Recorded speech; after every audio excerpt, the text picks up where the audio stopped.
In the office, the boss was murdered. Jack, fearing that he would be accused of the crime, bought a one-way ticket and fled overnight. Little did he know, there were surveillance cameras in the office, and the police were well aware of who the real killer was. As fate would have it, Jack encountered the actual killer on the road. The killer, noticing Jack staring at him, mistakenly believed that Jack was an undercover cop sent by the police. Scared, the killer immediately ran away. In reality, Jack was simply looking in the mirror. Not long after, a radio broadcast in the car announced that the killer had stolen a black Jeep with flames painted on it, urging the public to contact the police if they spotted it. Upon hearing this, the killer became even more convinced that Jack was an undercover cop. It seemed that he could no longer keep the car. Meanwhile, Jack was awakened by the driver, informing him that they had reached the destination of his ticket. Confused, Jack realized that his limited funds couldn't get him all the way to Mexico. The ticket seller had only given him a halfway ticket. Now, he would have to walk for a month to escape.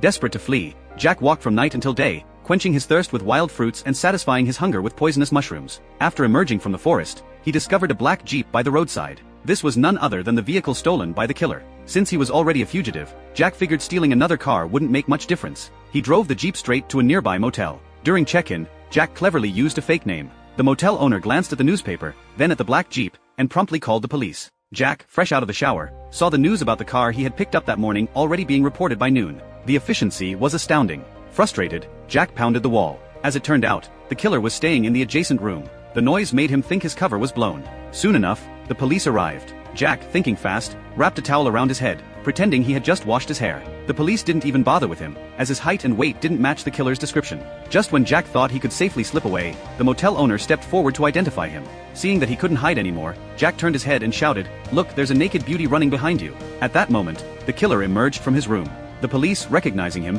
immediately engaged in an intense shootout. Jack seized the opportunity to escape.